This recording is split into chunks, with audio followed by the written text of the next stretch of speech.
Hey guys, it's Sanjana and I'm back after posting a long time ago. But today I have a new drawing and today I'm going to do something different. I'm actually going to read a creepypasta instead of a true crime story.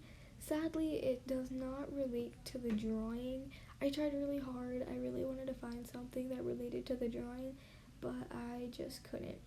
I don't think you've ever heard this creepypasta, so I'm super excited. So without wasting any more time, let's get into it. Okay, so the creepypasta that I'm going to be reading to you is called My Sister's Hair, and it's not mine. I don't, it's not mine. I'm just reading it from the internet. It doesn't have anything to do with me, so please don't put any copyright claims against me. I wish I had my big sister's hair.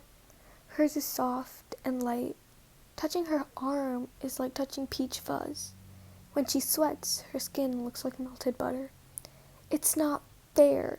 My hair is thick, wiry, and black as spider legs. I'm only 13, and I have thicker hair on my arms and legs than most boys on the Tanglewood Junior High football team. My big sister and I are practically the same in every other way, but she got the peach fuzz and I got black bristles all over. Arms, legs, chest, face, and even down there. Washing the mop on the head takes over an hour. It gets knotted and unruly as a nest of snakes. Then there's a procedure of removing my facial hair. It's like plucking staples. I grow a full-on mustache so deep-rooted my top lip goes beet red after a painful session with the tweezers, and afterwards I have to dab off dots of blood. My sister keeps telling me to stop wearing long sleeve shirts to gym class, to shower with the other girls. People are starting rumors, Camilla, she tells me, but I won't budge. I've worn long pants and sleeves since elementary, and I'm not gonna stop now. And I'd rather stink than wax my entire body for one shower. Keeping exposed skin is bad enough. My sister and I are sitting next to each other. It's lunchtime in the screaming, jam-packed cafeteria, and I'm poking my chicken nuggets like they're alien specimens. When Brittany and her two Mimis come over, I don't know why my sister and I call Brittany's two goons the Mimis, but trust me, the name suits. They're three distinct people, but I see them more like a single entity, a three-headed goblin. The goblin sits across from us. There must be nowhere else to sit. Normally, Brittany and her meanies wouldn't be caught dead near me and my sister. They ignore us, of course, and talk like they're the only three people on Earth. Brittany, pink-skinned, feathered, strawberry hair, is the middle one. She's talking about herself, asking the Mimis if she should get a braid. The Mimis seem torn. My head stays down. Whenever the Mimis make a dumb remark, my sister and I exchange smiling, sidelong glances. My hand gets pulled. My fork clatters. I look up and Brittany's holding my hand. She gasps. "Oh my God," the left Mimi says. "Gross," chirps the right. I didn't realize it, but my sleeve was pushed back, only part way up my forearm, but enough to expose a mangrove of black hair. Brittany pushes back my sleeves all the way to the elbow, and I try to pull away, but her grip is vice-like. The Mimis are transfixed. "She's like a gorilla," one says. "I knew it," says the other. My sister leans over, pulls her sleeves down, and bats Brittany away. As if hypnotized, Brittany leans back, hands over her mouth. The Mimis are waiting for her to say something. "Camilla?" Brittany lowers her hand and sends me a wide-eyed look of epiphany. I knew it. A splinter of a smile on each of their faces grows into three large crescents that threaten to form one. "Are you hairy all over?" the left head asks. "I bet she's got bird nests down there," says the right. A sharp laugh escapes Brittany's mouth. The whole cafeteria hears it. The sound bores into my brain and lodges there. I wipe my face with my sleeve involuntarily. The sleeve is soaked. I've been crying and I didn't even know it. Girls at the table behind ask Brittany and the Mimis what's going on. They tell them. I hear "Camilla the gorilla" being whispered. "How thick was it?" someone asks. I don't know who. My sleeves are pulled over my hands and my hands are covering my face because I'm crying, but I'm trying hard not to blubber and make things worse. Camilla the gorilla enters from ears from every angle, so I cover them. Someone's pulling my arm. Must be my sister. She pulls my hand away, long enough to whisper, "Come on, let's go." I nod. We cut through the stairs, pointing fingers and muffled laughter to leave the cafeteria. "Just wax it off," my sister says. "It's after school." We're in her room, sitting on her bed.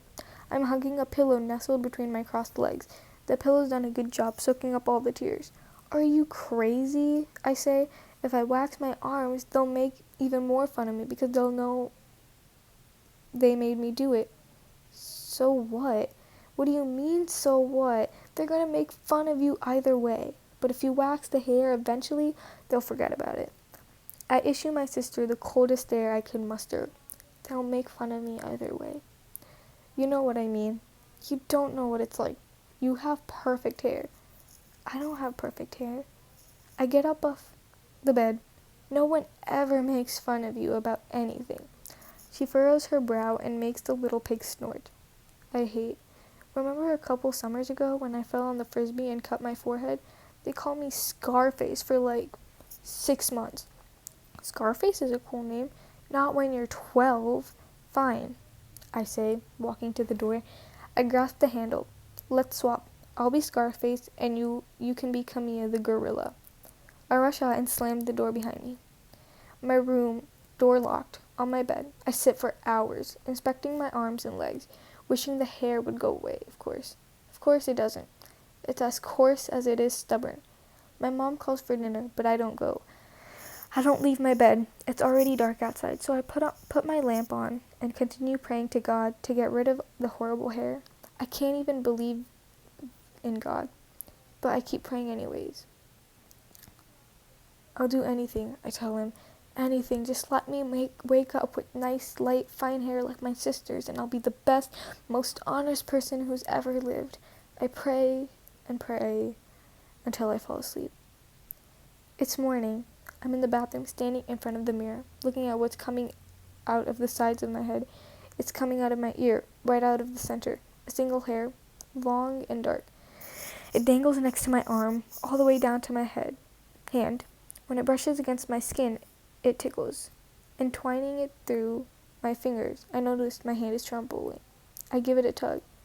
It feels like my brain gets pulled. Inside my ear looms a hot ball of sharp pain. On a closer inspection, I see the mirror that the hair goes deep. I can't see where it ends. My breathing quickens. With my other hand, I clasp the side of the sink.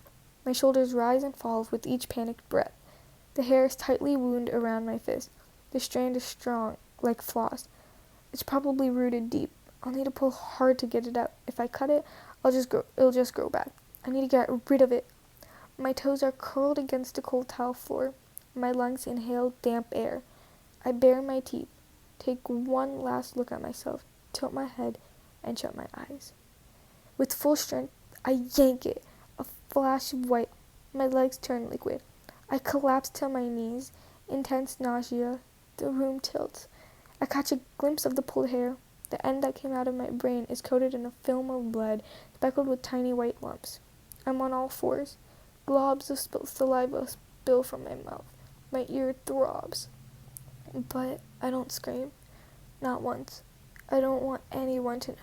Not even my sister. School. The lunch line. I'm waiting next to my sister with a plate in my hand. One step at a time, we inch sideways, closer to trays of food. In my head, I'm trying to process what happened. What is doing this?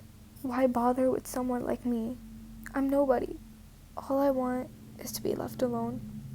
Is it normal for hair to grow out of your eardrum? Maybe it is. Maybe I don't want to know. Brittany shoves in next to me, sidled by her two Mimis. "Hey, Camilla, we wanted to ask you something," Brittany says. "Yeah," says one Mimi, leaning in. "It's really important," as the other, leaning further to show me her beaming smirk. "Leave me alone," I tell them. "Why don't you wax?" Brittany says. "Do you want us to show you how?" I ignore her and lift my plate in front of lunch lady Saunders, whose starched white outfit and square glasses seemed too big for her frail old body. "How much?" Camilla croaks Saunders, holding tongs full of something black and... No, it can't be. Hanging on her tongs is a wad of dark, bloody hair. My eyes follow red beads traveling down a strand into the tray beneath a pile of hair tangled in blood. Saunders lays the hairy wad on my plate and makes a wet flap. Blood splatters my uniform. My spine becomes cold steel. My hands lose feeling. I drop the plate. When it meets the floor, shards explode in every direction, but makes no noise. In slow motion, soundlessly, pieces of plate revolve through the air. The hair sits in a heap on the floor, pulsing, a black mask curling in on itself.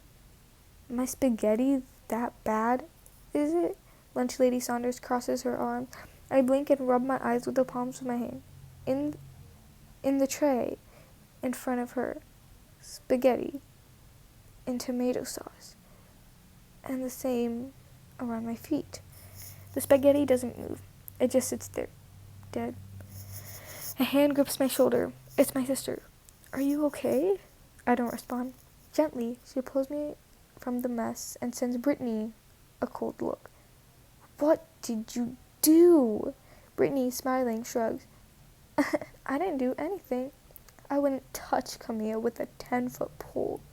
"Yeah, Brittany didn't lay a hand on her," one Mimi says. "Not a finger," says the other. "Come on, let's go," my sister says.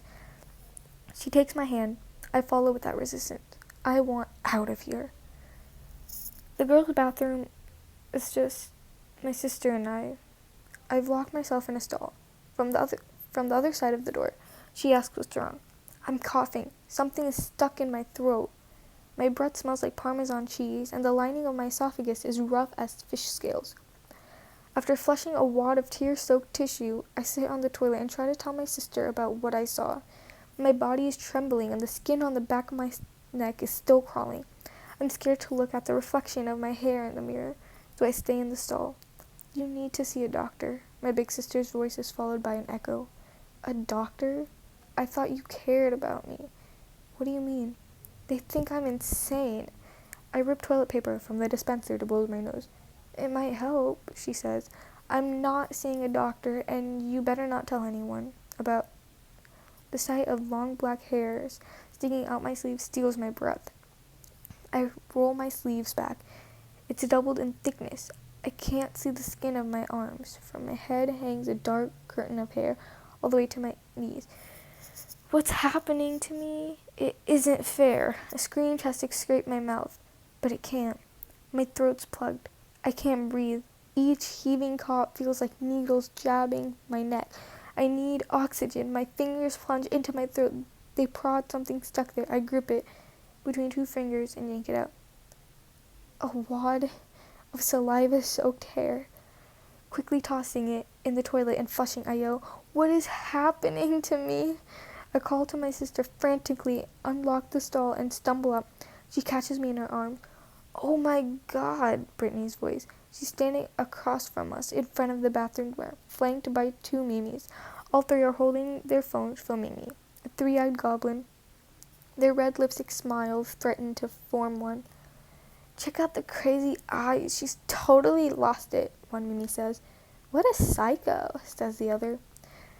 Their shrill voices echo off the walls and drum into my head. They won't shut up.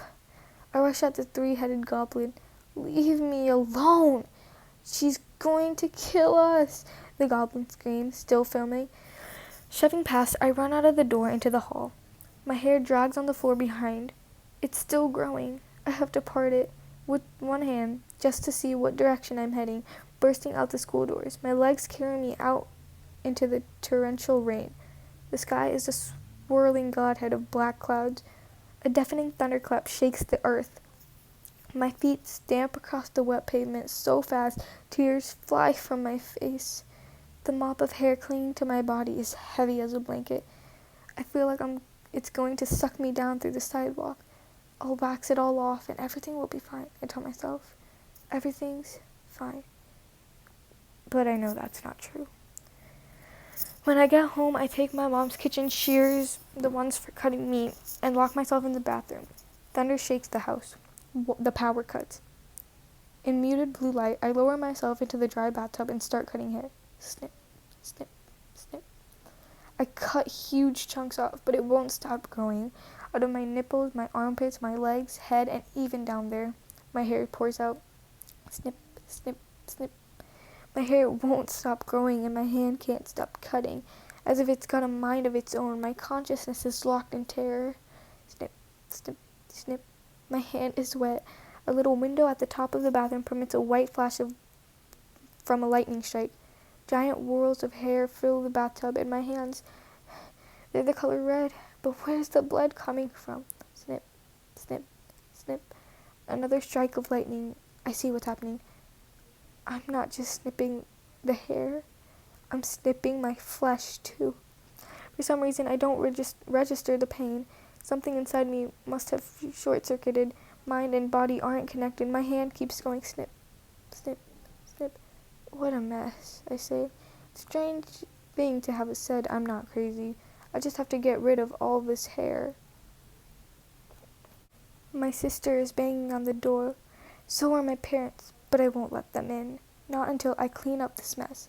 Snip, snip, snip. That's the end of the story. I hope you enjoyed. Please tell me some of the scary things you've experienced in your lifetime, and don't forget to tell me what you think about my drawing. Thank you.